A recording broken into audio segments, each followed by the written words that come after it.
Dear students, अस्सलाम वालेकुम। आज का जो टॉपिक है वो है ग्रोथ इन बैक्टीरिया।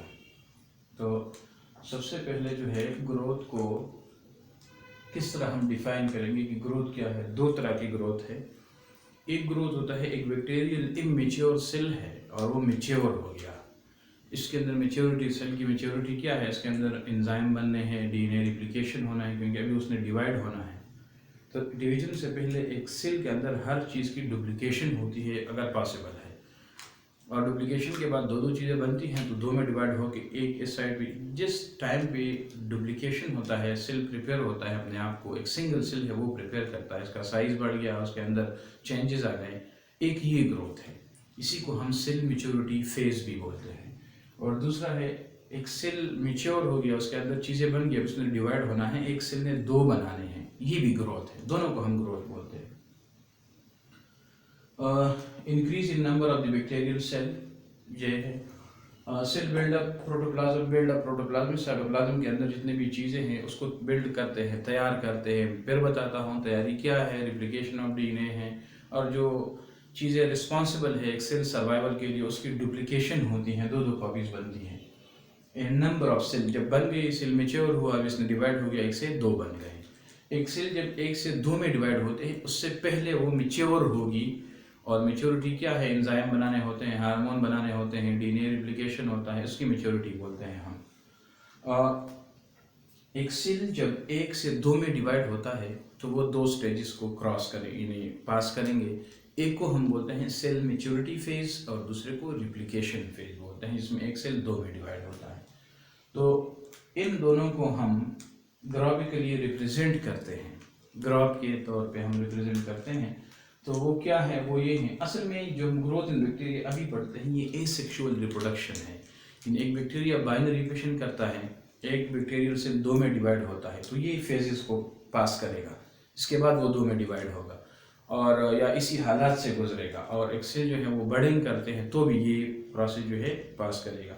बर्डिंग जो है एक सिंगल सेल से दो बनते हैं, और बाइनरी में बर्डिंग में एक सिंगल सेल से बर्ड निकलता है और एक दूसरा बैक्टीरियम सेल बनता है। बाइनरी में एक दो में डिवाइड होते हैं। ये है। अभी आज जो पढ़ते हैं वो एसेक्सुअल रिप्रोडक्शन, जो फिशन है और बर्डिंग है, दोनों इसी प्रोसेस से गुजरते हैं। तो सबसे पहले इसके चार फेजेस हमने बुक वन में इसको डिवाइड किया है। अभी तो रिसेंटली इसको नए रिसर्च के मुताबिक इसी ग्रोथ इन बैक्टीरिया को हम 6 फेजेस में डिवाइड करते हैं, लेकिन बुक में 4 है। लेग फेज है, लॉग फेज है, स्टेशनरी फेज है और डेथ और डिक्लाइन फेज है। ये 4 फेजेस हैं। लेग फेज किसको बोलते हैं, ये फॉर एग्जांपल लेग फेज है। इसी ग्राफ मैंने ड्रा किया है, इसी ग्राफ का नाम है बैक्टीरियल ग्रोथ कर्व। जो लेग फेज है इसको मैं बोलता हूँ, अभी इसके ऊपर लिखता हूँ, दिस इज, ये जो है ये, this is cell maturity phase. यानी इस फेज में सेल दो में डिवाइड नहीं करता, सेल अपने आप को प्रिपेयर करता है, हार्मोन बनाते हैं, डीएनए रिप्लिकेशन करते हैं और इस तरह बहुत सारी चीज़ें हैं उसको तैयार करते हैं। तो ये लेग फेज है। तो ये ग्राफ जो है, इधर से नॉर्मल न्यूट्रिएंट्स मिल गए तो ये ग्राफ है स्ट्रेट है, यानी सेल मैच्योर करता है। Synthesis of enzyme in other substances, bacteria कितने टाइम में मैच्योर होता है, 10 मिनट। कौन सा बैक्टीरिया, ई कोलाई जो है मैंने एग्जांपल के तौर पर सारे में डिस्कस की है। ये 10 मिनट्स लेते हैं इसकी मैच्योरिटी के लिए, इसका लेग फेज के लिए। देखिए फिर लॉग फेज है, लॉगरिथम आपने पढ़ा है। एक्सपोनेंशियल फेज इसको बोलते हैं, किसी चीज़ को बहुत ज़्यादा बढ़ जाए तो हम इसको पावर में लिखते हैं, 10 रेज़ पावर समथिंग, ठीक है ना। इसको इसी फेज में बैक्टीरिया जब मैच्योर हो जाए और उसको सारे न्यूट्रिएंट अवेलेबल है, तो हर टाइम जब डबल होता है तो उसका नंबर भी डबल होता है, यानी तेज़ी के साथ ये इंक्रीज करता है। Average time to double the population, इसको हम जनरेशन टाइम बोलते हैं। एक बैक्टीरिया जो है वो 10 है और वो 20 बनेंगे, कितने टाइम में वो बैक्टीरिया 20 बनेंगे, 10 से डबल हो जाएंगे, उसको हम जनरेशन टाइम बोलते हैं। The time required to double the number of the bacterial cell is called generation time. अभी लीनियर रिलेशन होता है टाइम और ग्रोथ में। देखिए ये लीनियर, इसी जगह से लेके इस जगह तक ये वही लॉग फेज है, लीनियर है, यानी ये ऊपर ग्रोथ है और ये टाइम है। तो ये टाइम इतना है, इतना ग्रोथ हो गया, ये टाइम थोड़ा सा ज्यादा हुआ, इतना ग्रोथ हो गया, ये टाइम जो है और भी ज्यादा हुआ, इतना जितना टाइम हम इंक्रीज कर उतना उसका ग्रोथ रेट भी देखें ये बहुत ज्यादा इंक्रीज कर गया। और अभी इसको आप ज्वाइन करें, ये इसका पीक है, इतना ग्रोथ इस जगह से लेके इतना ग्रोथ हो गया, ये टाइम जो है ये ग्रोथ इसमें हो गया। तो ये लॉग फेज है। ये कब स्टॉप होगा, यानी इसका स्लो कब होगा, स्टॉप तो नहीं होता, स्लो कब होगा। One or more neutron is exhausted, एक न्यूट्रन है, जाहिर बात है वो कंटिन्यूसली डिवाइड करेंगे तो न्यूट्रन तो कम होंगे एक टाइम, तो थोड़ा न्यूट्रन टाइम कम नहीं होते, आहिस्ता आहिस्ता कम होते हैं, तो उसका रेट भी स्लो होगा। दूसरी बात यह है कि बैक्टीरिया लिविंग फॉर्म में है तो ये टॉक्सिक सब्सटेंसेस को प्रोड्यूस करता है उसी मीडियम के अंदर, तो उसी टॉक्सिसिटी की वजह से उसका पीएच चेंज होगा और उसका ग्रोथ इफेक्ट होगा। तीसरी बात ये ऑक्सीजन बिकम लिमिटेड, ऑक्सीजन जो कम होगा।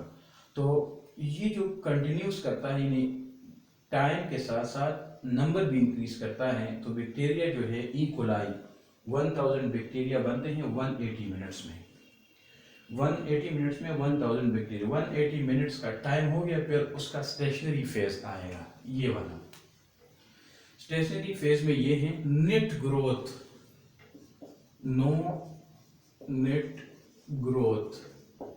इसका मतलब ये नहीं है कि ग्रोथ स्टॉप हुआ, ग्रोथ होता है, नेट ग्रोथ नहीं होता। किस तरह, यानी फॉर एग्जांपल 10 बैक्टीरिया बन गए, दे आर फॉर्म्ड, इनमें से जो 10 है ये डाइड, जितने बनते हैं उतने मरते हैं, क्योंकि जो न्यूट्रिएंट्स की अवेलेबिलिटी है या ऑक्सीजन की कमी है वो आ गई है, तो जितने बनते हैं उससे ज़्यादा वो उसके मुताबिक उतने ही मरते हैं। तो ग्राफ जो है ऊपर नहीं चलता, नेट अगर 100 बैक्टीरिया है तो इनमें से 10 मर गए, 90 बाकी रह गए, तो 90 के साथ 10 और बन गए, उसकी रिप्लिकेशन हो गई, तो वापस ये 100, इसका जो नेट गेन है वो 100 ही रहेगा। 10 इसमें अगर मर गए तो 10 इसमें इसकी फॉर्मेशन या रिप्लिकेशन हो गई, तो ये इसका स्टेशनरी फेज है। इसी स्टेशनरी फेज के अंदर काउंट रिमेन कांस्टेंट, नंबर जो 100 है वो constant. 3000 bacteria in one means E coli में 3000 बैक्टीरिया बनते भी हैं और 3000 बैक्टीरिया की डेथ भी होती है। 180 से इधर तो 180 तक आया था टाइम, 180 मिनट्स, तो 180 इधर मैं लिखता हूँ 10 मिनट्स, 180 मिनट्स, और ये 180 से लेके 360 मिनट्स, ये इतने तक, ये इतने बनते हैं और इतने इसमें मरते हैं। फिर इसके बाद एक टाइम आएगा कि न्यूट्रिएंट्स की बहुत ज़्यादा कमी होगी, बहुत ज़्यादा न्यूट्रिएंट कम हो जाएंगे, बहुत ज़्यादा टॉक्सिसिटी पे चेंज होगा, तो आहिस्ता आहिस्ता क्या होगा कि थोड़ा सा नीचे आ गया, इनमें से फॉर एग्जांपल 15 बैक्टीरिया मर गए तो ये 85 रह गए, और 5 की फॉर्मेशन 5 बन गए और 15 मर गए, यानी ग्रोथ रेट से डेथ रेट ज़्यादा होता है।